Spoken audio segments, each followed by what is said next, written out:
On the morning of October 21st, 2022, a man visiting the beach would find a decomposing body floating with wounds on her head and neck. After the police were called to retrieve the body, they soon discovered that it belonged to 35-year-old Anika Townsend, a popular influencer in Jamaica.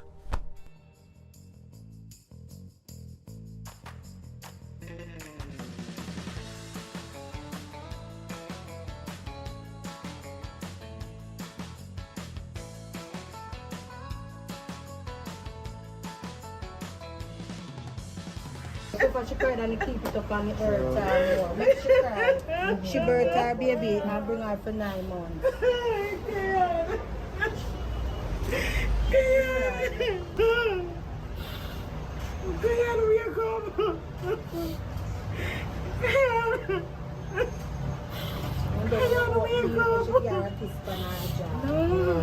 No, sure.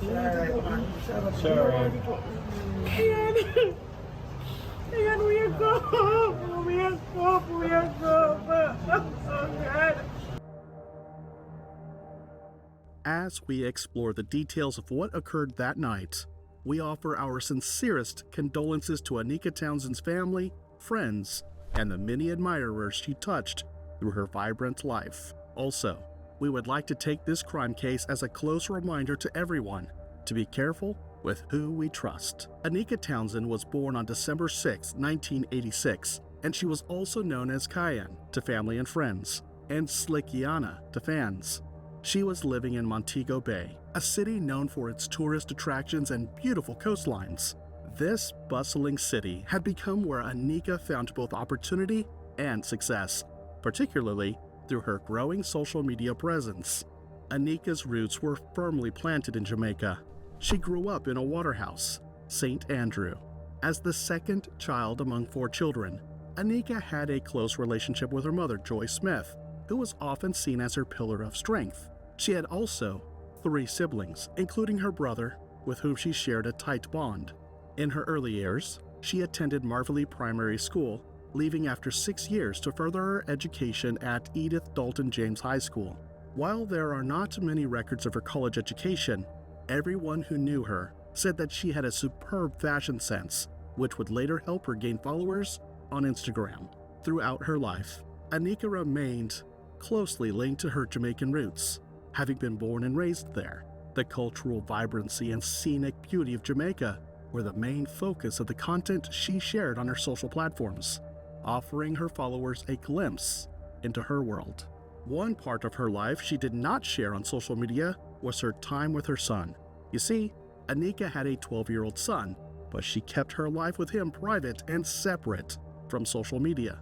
However, her family praised her as a loving mother, and they themselves were her biggest supporters, always cheering her on as she expanded her presence online and in the world of fashion. Anika was extremely popular in Jamaica. She was the typical Instagram baddie who loved to live life, dress nice, and get her hair, makeup, and nails done. All of these contributed to her 300,000 Instagram followers. Quite frankly, she was an influencer who had several endorsement deals. In fact, she was the official ambassador for a company called Daylight Ibiza, which hosts elegant and luxury events. After building a strong following on Instagram, Anika created a successful clothing business called Slick Pieces Jamaica, where she sold female outfits from shoes, bodysuits, dresses, two-pieces, basically anything fashionable. Remember, people praised her for her sharp fashion sense, so she used this to make money.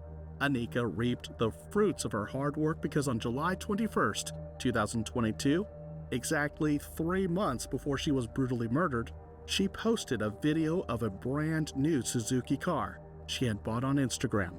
It was obvious that she had big plans for her future. Just days before her unfortunate passing, on October 18th, 2022, she posted on TikTok a video of herself holding what seemed to be apartment keys, showing us her name and apartment with the caption, "New Beginnings." Sadly, barely a week later, her dreams were tragically cut short before they could fully materialize.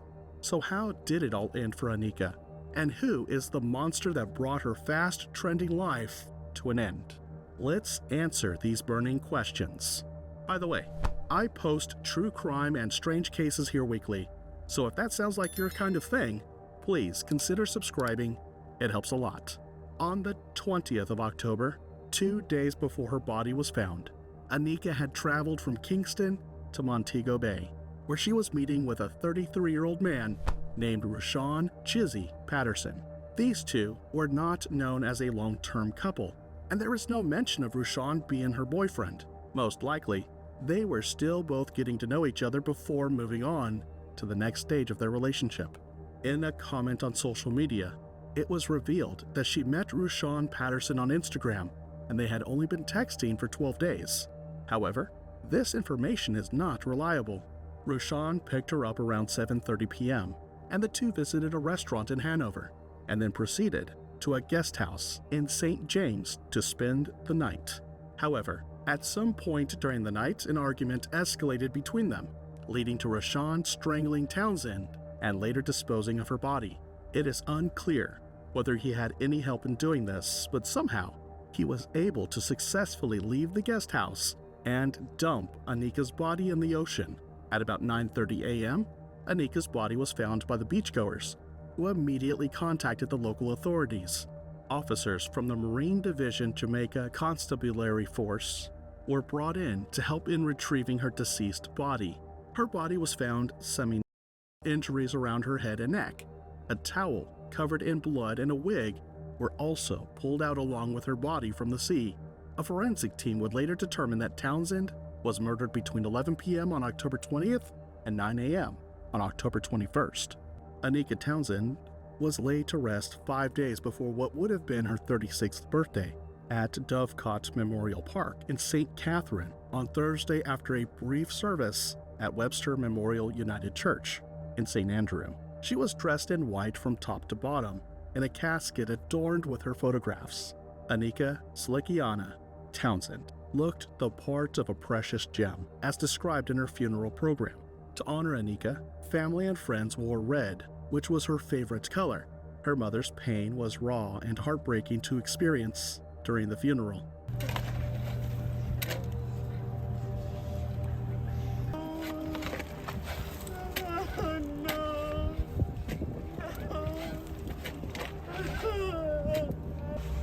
No buy me no house, just come.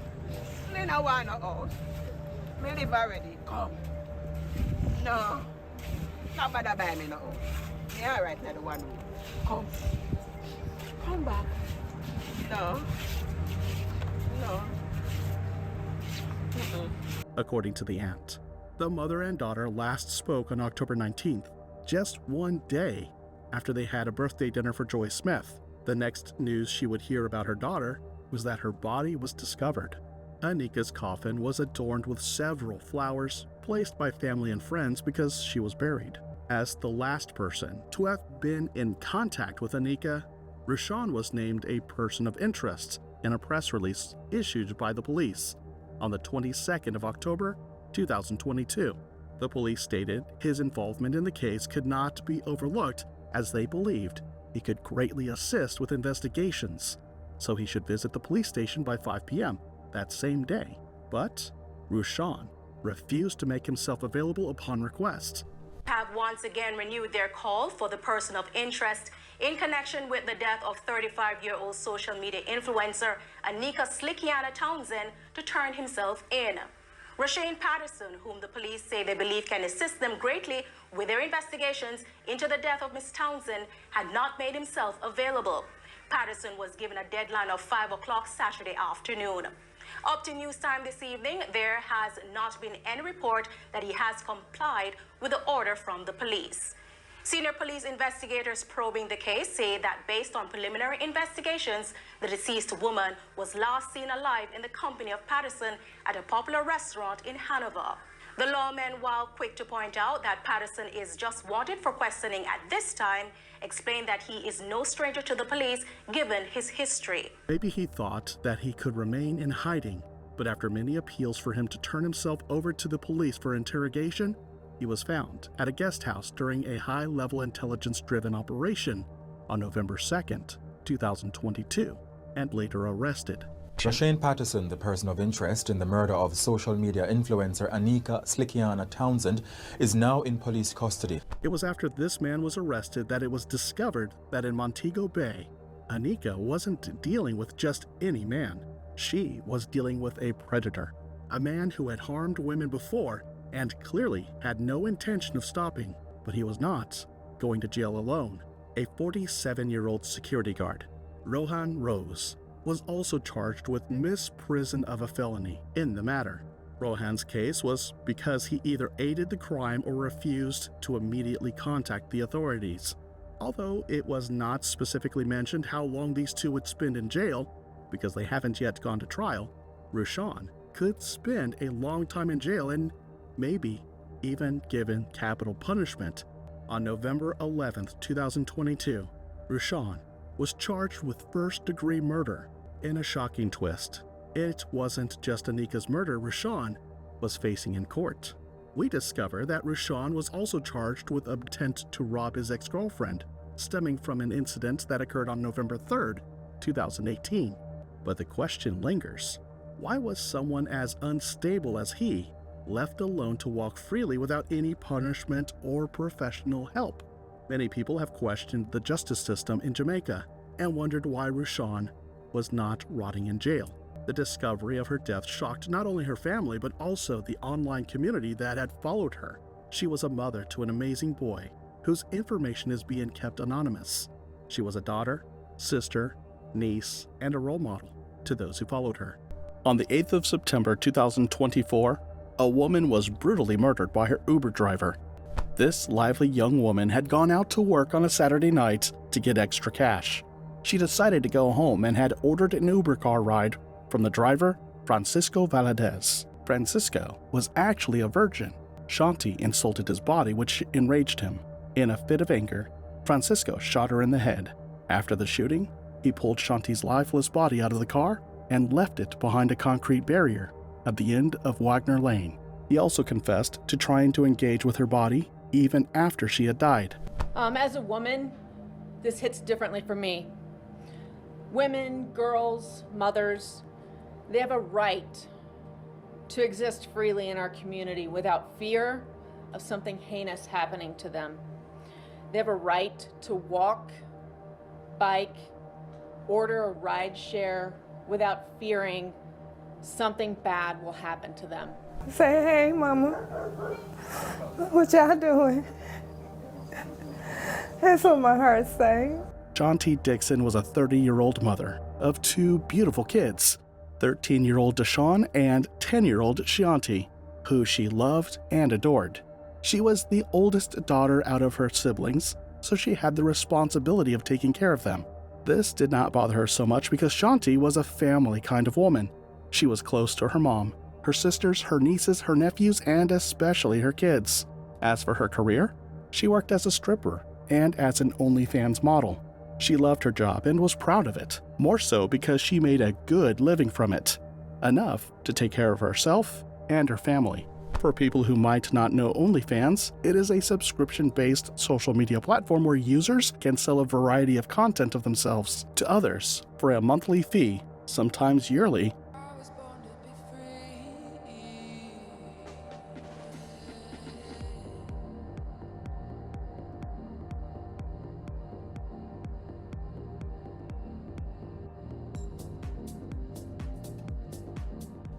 Shanti was a very beautiful and attractive woman, and she knew it.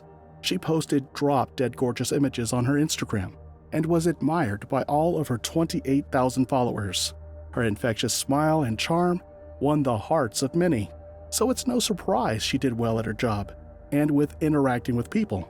She was described as a selfless person who would do anything she could to support those she loved. She was a good friend, a good family member, but most importantly, a good mother. She loved to go out to parties and hang out with her friends and family. She would always look good and she had a contagious energy that was hard to miss. Her family said that any time she came through the door, and she made sure that she was heard. Shanti was also a mother, an aunt, and the oldest of her siblings. You could not miss her presence, because she was going to let you know when she come through the door. And when I say, hey, y'all, hey, y'all. And she made sure that her kids, her nieces, her nephews, her sisters, her brother, they knew that she loved them. In September 2024, she seemed to be having the time of her life. She had her kids and a dog she loved so much, her job, and the unwavering support from her family. Shanti had moved to Indianapolis with her children in the hope of fresh beginnings for them. Sadly, barely a week after her moving in, her life and the lives of her loved ones would take a tragic turn because she booked an Uber ride home, something millions of people do every day.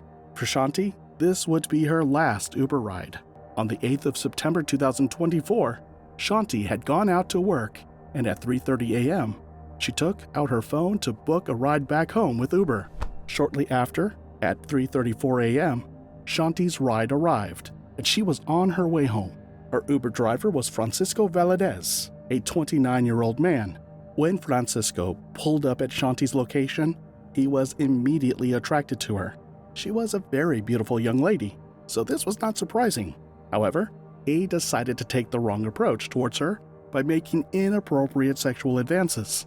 Naturally, she refused and became defensive. It is not known how he restrained her while stopping the car, but Francisco admitted that he initially attempted to have sexual intercourse forcefully with Shanti in the back of the car. In the heat of the moment, she made insulting comments regarding his manhood, which got him very upset. When she rejected him, his anger escalated, leading him to shoot her.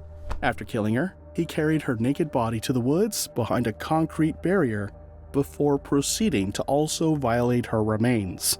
This man had no respect for Shanti, even after he murdered her. Halfway into his deed, he was startled by the footsteps of someone walking close by, and he fled the scene. No one had heard from her, which was very disturbing because Shanti would never leave the children without communicating with them. The strange thing was that she had just moved into a new apartment, so they were all still getting used to the place. Her family decided to file a missing person report with the police on a Monday morning, and around 1 p.m., officers from the Indianapolis Metropolitan Police Department were called to a wooded area near Shanti Dixon's apartment complex, where her body was discovered. Yesterday afternoon, at just before 1 p.m., IMPD Southeast District officers were dispatched to the 1800 block of Wagner Lane on the report of a deceased person found near a wooded area. Officers located an adult female there, later identified by the Marion County Coroner's Office as the missing woman, 30-year-old Shanti Dixon.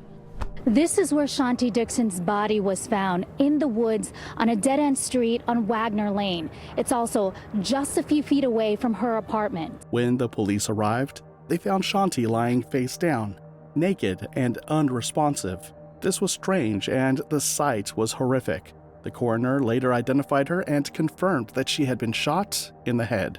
This is just disgusting all around, and it did not have to happen. This is a family that's been ripped apart.